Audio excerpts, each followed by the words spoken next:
Se você tem um imóvel parado ou quer ganhar uma renda extra com aluguel de temporada, nesse vídeo eu vou te mostrar quanto dá para ganhar com essa atividade, os cálculos que você pode fazer para verificar quanto que é possível você colocar dinheiro no bolso com o aluguel por plataformas como Airbnb. E fica até o final porque a gente vai discutir aqui diferentes tipos de imóveis e o quanto que cada um pode oferecer de fato de rentabilidade para você.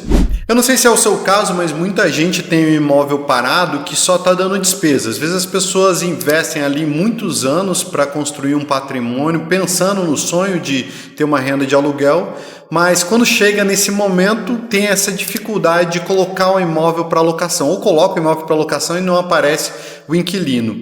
E nesse caso o imóvel deixa de ser ali um ativo gerador de renda e passa a ser apenas mais uma fonte de despesa, que em vez de ajudar a renda familiar, ele muitas vezes está atrapalhando. E eu mesmo acompanhei muita gente que tinha dificuldade ali com o aluguel tradicional, já estava desistindo por conta da imobiliária, por conta da vacância, ou teve ali algum inquilino que ficou um longo tempo e acabou deteriorando o imóvel, e encontrou no Airbnb, na Booking, no aluguel de curta temporada uma alternativa para obter rentabilidade. E de fato o aluguel de temporada muitas vezes ele é até mais fácil, mais flexível para você começar. Tem a questão de você ter que mobiliar, preparar o imóvel, entender das plataformas, tem tudo isso mesmo.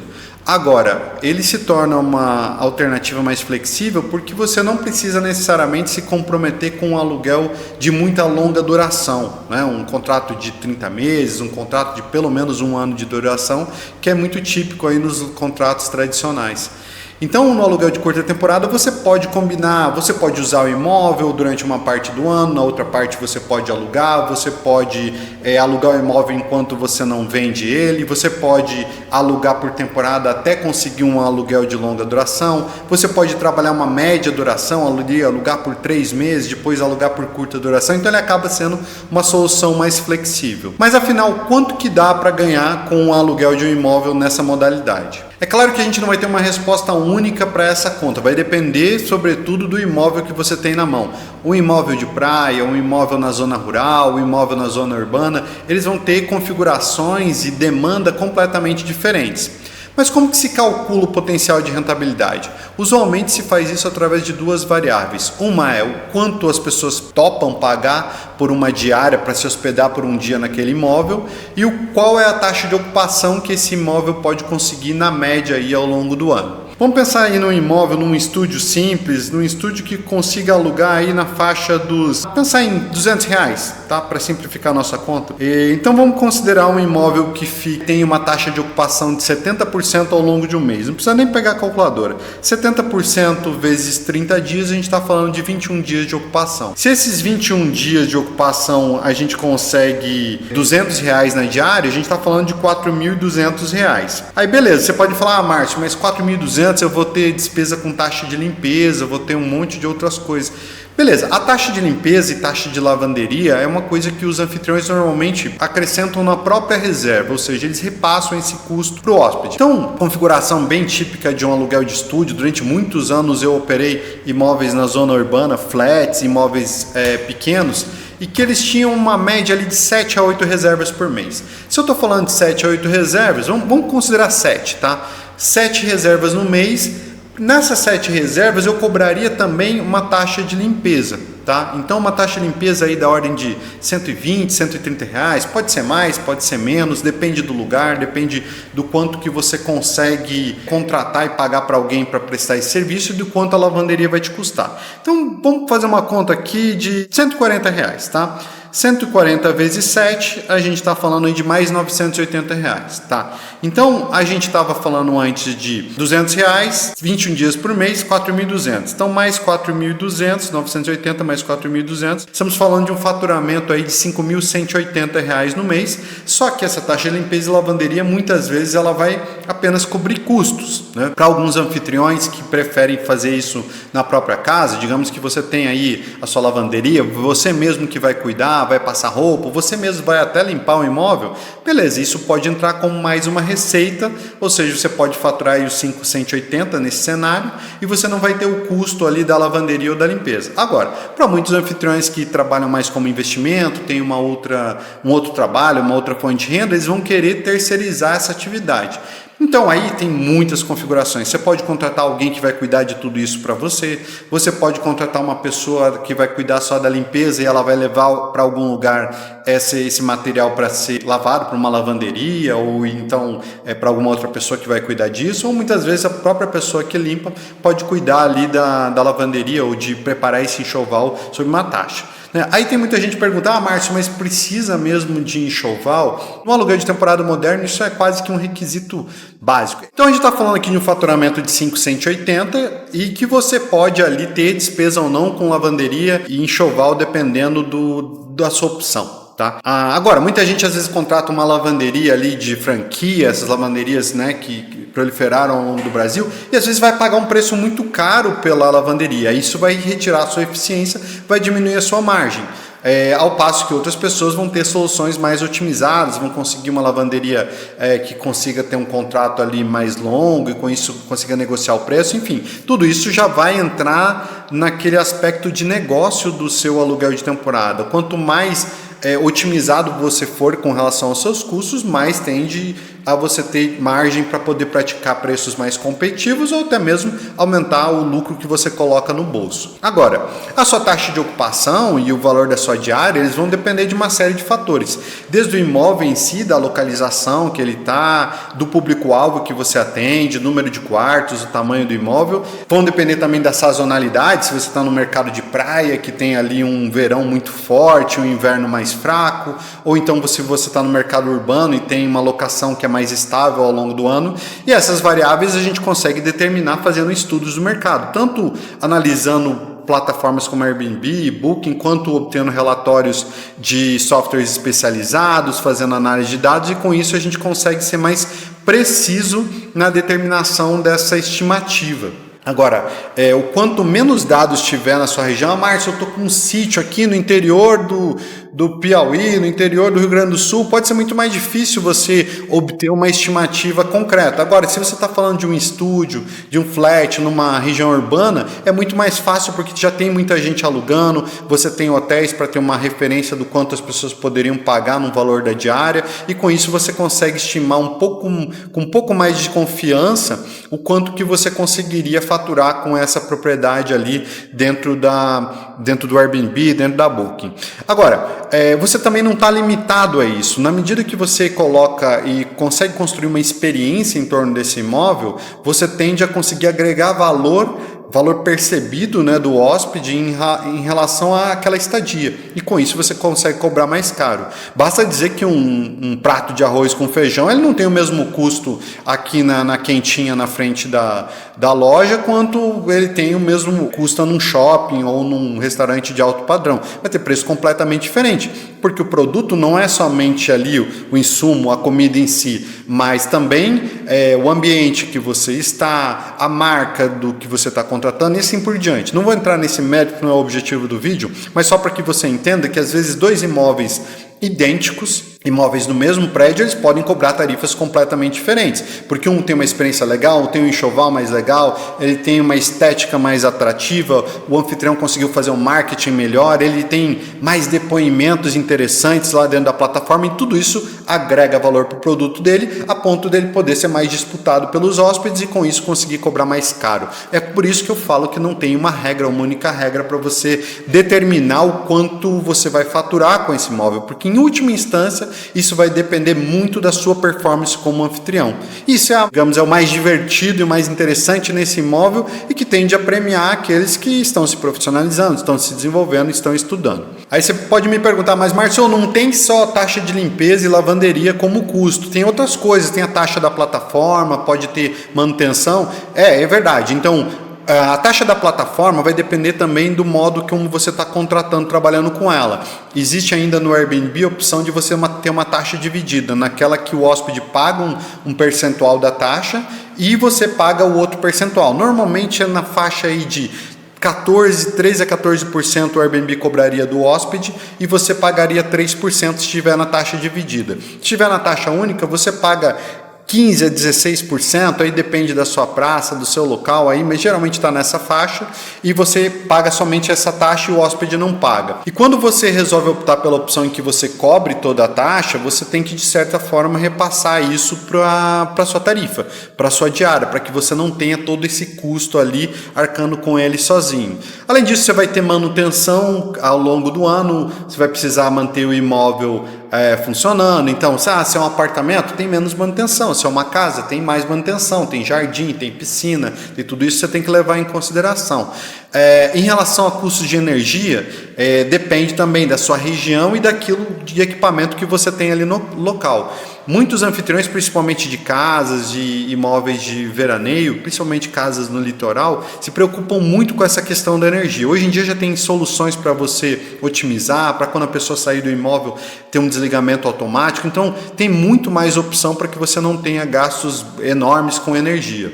E esse é um gasto que ele entra na conta, principalmente para que você considere o acréscimo que você tem de custo na sua fatura de energia quando você tem hóspede.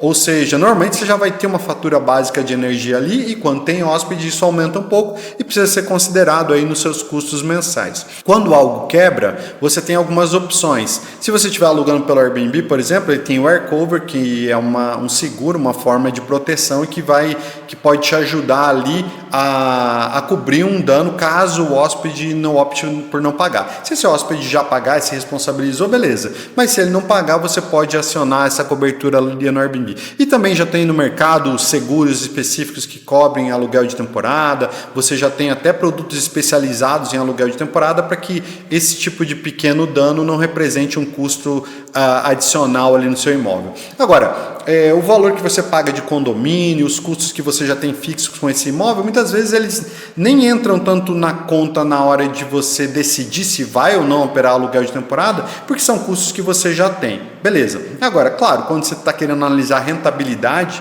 da sua propriedade, quanto que você está colocando no bolso, quando comparado com outro investimento financeiro, por exemplo, aí você precisa considerar também esses custos como parte da sua análise. Aí me perguntam, Márcio, que outros fatores podem influenciar além do imóvel no preço? Alguns eu já falei aqui, mas a gente tem localização, sazonalidade, e dentro disso de sazonalidade e eventos, por exemplo, que podem acontecer na sua região, entra uma técnica, uma estratégia que é a precificação dinâmica. É você ter a habilidade de cobrar preços diferentes dependendo das flutuações que a gente tem na demanda na sua região, pelo seu imóvel. Como que funciona isso, Márcio? Significa que na baixa temporada, quando tem baixa procura, você vai ter um preço mais competitivo para dar giro nesse imóvel. E quando existe uma alta demanda, os anfitriões e o mercado de hospedagem de uma forma geral, e tanto para quem está alugando, para quem está trabalhando com hospedagem, tende a cobrar um valor um pouco mais alto. Por quê? Porque tem muita procura e ali há uma possibilidade de você ganhar um pouco mais, até mesmo para subsidiar, para bancar aquela sua baixa temporada ao longo do ano. Então é legítimo fazer isso. É claro, dentro de um valor razoável, desde que aquilo não fique algo que nem aconteceu, né, no caso da COP30, por exemplo, valores muito absurdos, né, forem praticados ali em determinados momentos para algumas propriedades e que acaba ali criando um desequilíbrio. Mas quando não é esse o caso, subir na alta temporada e baixar na baixa temporada faz parte do jogo, porque para que aqueles inquilinos, né, os locatários que vão alugar os imóveis na alta temporada tenham a disponibilidade daqueles imóveis, esses imóveis precisaram ficar o ano inteiro muitas vezes trabalhando nessa modalidade, muitas vezes amargando ali uma baixa temporada difícil. Então é legítimo que se tenha essa flutuação de acordo com as leis aí de livre mercado. Então assim, o quanto você consegue dominar essas técnicas, essas ferramentas, vai te ajudar a você performar mais, para você buscar. A gente tem até um gráfico onde a gente consegue mostrar o ponto máximo ali, o ponto ótimo, onde você consegue a maior rentabilidade. Ele não existe uma única fórmula de como precificar para alta e para baixa, porque ele depende muito dessas flutuações de mercado. E por isso que a gente chama de dinâmico. E muitas vezes a gente utiliza software para isso, para que você consiga responder mais rapidamente. Muitas vezes eu demorei a reagir, não sabendo de um evento evento que ia acontecer na minha cidade, de um show, de alguém que viria, e aquilo resultava num aumento repentino de demanda, e com isso eu acabava deixando dinheiro na mesa. Isso é muito comum e é uma realidade da grande maioria dos anfitriões hoje no Brasil ainda, porque não estão habituados a utilizar ferramentas. Outra coisa que pode influenciar são os canais que você está trabalhando. Muita gente começa ali pelo Airbnb, está acostumado com o Airbnb e deixa outras plataformas de lado, como Booking, Vrbo, Decolar, Expedia, enfim, tem várias outras plataformas hoje no mercado. O que acontece? A demanda muitas vezes está espalhada por essas plataformas, e um anfitrião que consegue estar em múltiplas plataformas, ele tende a conseguir uma taxa de ocupação maior, porque ele está aproveitando todo o potencial de demanda que a gente tem no mercado. Além disso, em alguns mercados você pode ter um desequilíbrio de oferta nessas plataformas. Como assim, Márcio? Pode ter muito anfitrião no Airbnb e pode ter pouco anfitrião na Booking, por exemplo. E muitas vezes essas plataformas têm uma boa demanda, as duas. E como numa delas tem pouco anfitrião, quem está ali nada de braçada, pode cobrar um pouco mais caro. Então há essas conjunturas que os anfitriões que se profissionalizam podem acabar explorando. Aí muita gente fala, Márcio, mas ainda assim eu me preocupo com o risco, com os danos à propriedade e tal. E como é que fica isso? Bom, a gente já começou aqui a falar, existem opções de seguro no mercado, as plataformas também têm algumas coberturas, né? O AirCover é uma cobertura, acho que de até 3 milhões de dólares na época que eu gravo esse vídeo, tanto para danos causados pelo hóspede, quanto com a possibilidade de questões de responsabilidade civil. Por exemplo, se ele se machucar na sua propriedade e vier te cobrar judicialmente alguma coisa, então tem ali as coberturas, não vai ser o tema aqui desse vídeo. Mas você já tem isso hoje no mercado, maneiras de mitigar esses riscos. Você coloca, ao colocar também a sua comunicação direitinho no seu anúncio, você já acaba atraindo um perfil de público mais adequado àquilo que você quer. A gente fala, muita gente quer alugar para famílias, por exemplo, mas cria um anúncio que só acaba atraindo jovens. Então você precisa ter uma comunicação bem assertiva para ajudar a mitigar o risco. Isso acaba ajudando muito. Mas hoje em dia, gente, para quem está fora pode parecer muito arriscado, mas para quem está dentro, gente, é um mercado bilionário, é um mercado de hoje mais de 500 mil imóveis aqui no Brasil listados só no Airbnb. Então assim, é um mercado que já existe, é muita gente realmente alugando. Hoje não tem mais idade, então tem desde os jovens que estão chegando no mercado de trabalho alugando com mais força aí nessas plataformas, até pessoas com 70, 80 anos que já fazem locações aí por plataformas como Airbnb. Então é um mercado já muito mais amadurecido e esse tipo de situação tá mais tranquila, vamos dizer assim. O que não quer dizer que você não precisa ter ali as suas salvaguardas, tomar conta dos seus riscos e assim por diante. Outra recomendação que eu sempre falo é, cara, não deixar algo de muito valor ali na sua propriedade, não vale a pena, algo que tem um valor pessoal, que mesmo que você tenha um seguro, no final das contas não vai poder ser reposto. Então, itens de maior valor, às vezes a gente precisa ter algumas considerações e evitar colocar. Mas são situações que você não precisa olhar hoje em dia mais como, nossa, é muito perigoso colocar alguém. Às vezes é mais perigoso você colocar um inquilino que vai passar 1 ano no seu imóvel deteriorando do que alguém que vai passar 3 dias e dali 3 dias você já viu a situação, você já pode adotar alguma medida, fazer algum reparo. Então, a gente até entende que o imóvel de temporada, ele no longo prazo, as pessoas acham, mas vai ter um uso muito maior, tem uma rotatividade maior. Mas muitas vezes quem está dentro do imóvel morando acaba tendo uma utilização diferente. Por exemplo, cozinhar. É muito mais comum que um morador cozinhe do que uma pessoa que está se hospedando ali por alguns poucos dias, para quem está alugando na curta temporada para vir a trabalho, para vir de férias e assim por diante. E cozinhar é uma coisa que deixa cheiro muitas vezes, né? Eu lembro que um dos meus primeiras pessoas que alugaram meu imóvel cozinhava ali no imóvel porque estava usando realmente como uma residência temporária. Aquilo acabava deixando cheiro ali nos móveis e assim por diante. E no aluguel de curtíssima temporada, ali 2, 3, 4, 5 dias, isso é um pouco menos comum. E, enfim, a rotatividade ali, ela acaba não sendo um problema na medida que, como você ganha um pouco mais, esse imóvel está sendo mantido. Você sempre vai precisar procurar que, com a sua equipe de limpeza e manutenção, o imóvel esteja em boas condições. Então, cada pessoa que sai, você acaba fazendo uma reavaliação do que está funcionando, do que não está funcionando, para poder corrigir de imediato e que, a longo prazo, acaba mantendo o imóvel com um estado de conservação melhor. E Márcio, para quais públicos vale a pena alugar por temporada? Elas são diversas e vai depender muito da sua região. Por exemplo, na cidade você pode trabalhar com executivos. Se você tem um imóvel próximo de um estabelecimento de saúde, de um hospital, você pode alugar para pessoas que trabalham no hospital, pode alugar para pessoas que precisem acompanhar pacientes. É um nicho, né? Eu trato no meu livro, falo sobre isso como sempre foi um nicho, né? Você de locação, trabalhar próximo a estabelecimentos de saúde. Você pode focar em pessoas que vêm para festas, shows, que vêm para eventos, também é comum, principalmente em grandes cidades, próximo de estádios, próximo do Allianz Parque, próximo do Morumbi, próximo, enfim, de locais onde tem um espaço, né, arenas que fazem eventos corporativos ou não. Você tem o público de férias, que funciona muito bem no litoral e nos destinos de veraneio, né? Próximo a instâncias que sejam atrativas, um grande parque, uma praia interessante, enfim, e são destinos que apelam muito para o destino turístico. E você tem majoritariamente aí o mercado de trabalho corporativo, são as pessoas que vêm resolver algum tipo de questão, vêm fazer uma prestação de serviço, vêm vender um produto e assim por diante, que é o retrato das zonas urbanas ao longo do Brasil. Isso não somente para capitais, mas também cidades do interior. Então, eu já tive imóveis em Foz do Iguaçu que combina esses dois perfis, mas já tive, por exemplo, mentorados que trabalhavam em Cascavel, no interior do Paraná, que tinha tanto o público corporativo que vinha fazer negócio em Cascavel, tanto quanto o público que vinha ali para algum evento ligado ao agronegócio e assim por diante. Da mesma forma na praia, uma cidade como Florianópolis, como Camboriú, como litoral de São Paulo, como Rio de Janeiro, enfim, capitais do Nordeste, são cidades que movimentam tanto o mercado corporativo quanto pessoas que vão em busca de turismo.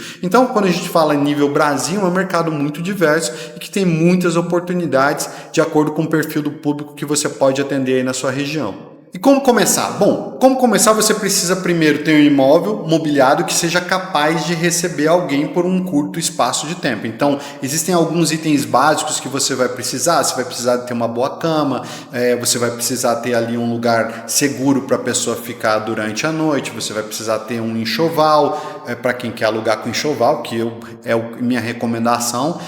Você precisa ter ali um espaço, eventualmente, para a pessoa preparar uma refeição rápida. Em alguns lugares pode ser só um micro-ondas e uma cafeteira, para outros pode ter uma cozinha completa, tudo depende do perfil do imóvel que você quer oferecer. Mas isso vai desde o imóvel de altíssimo padrão, de alta escala, para receber muita gente, até o imóvel, até um quarto, eventualmente, você pode começar alugando um quarto. Eu mesmo tinha um outro mentorado que tinha uma residência fantástica lá em Ilhéus, na Bahia, e que ele ocupava um quarto e que ele alugava por temporada os demais. Tudo isso é viável. Então, você não necessariamente precisa alugar a propriedade como um todo. Você pode alugar uma edícula, você pode alugar um chalé, se você estiver ali de uma chácara onde você mora na sede, mas tem um chalé para receber hóspedes. Tudo diz respeito a você ter um anúncio onde você declara como que é a sua propriedade, se é só uma tenda, se é só um camping, se é só... Enfim, você deixa muito claro aquilo que você está oferecendo como estadia e a pessoa vai alugar aquilo conhecendo e sabendo o perfil do seu imóvel. Então, para começar, não tem tanto segredo assim. Eu vou até deixar um link aqui para quem quiser na descrição do vídeo começar a cadastrar o seu imóvel no Airbnb, mas o que tem alguns elementos fundamentais é você pensar no conforto desse hóspede, eventualmente passar uma noite ali. Uma recomendação que eu sempre digo, manda seu cunhado, chama seu cunhado para passar uma noite e testar ali a propriedade, ver se o banheiro está funcionando, se tem um lugar ali para ele dormir adequado, enfim, para que você possa ter certeza que a pessoa possa se hospedar ali com segurança e passar aqueles dias ali que você vai reservar para ela. E a partir daí você começa uma jornada de você aprender a criar bons anúncios, montar boas experiências para que você possa valorizar o quanto você consegue obter com esse imóvel. E se você estiver precisando de ajuda, ainda assim você tem receios, tem medos, tem preocupações, aqui nesse vídeo a gente vai deixar um link para que você possa se cadastrar para ter uma reunião com um dos consultores do nosso time. A gente pode avaliar o seu momento, a sua situação, ou se você já é anfitrião e está querendo escalar, profissionalizar e está querendo obter mais renda com esse imóvel e está encontrando dificuldades, também você pode aproveitar esse link. E não custa lembrar, se esse vídeo te ajudou de alguma forma, se ele foi útil para você, você, curte, se inscreve aqui, manda para os seus amigos, manda para os seus familiares, para as outras pessoas que também de alguma forma estão envolvidas com esse imóvel que você tem e que você quer obter renda. E eu te vejo no nosso próximo vídeo aqui no nosso canal. Um grande abraço e boas reservas.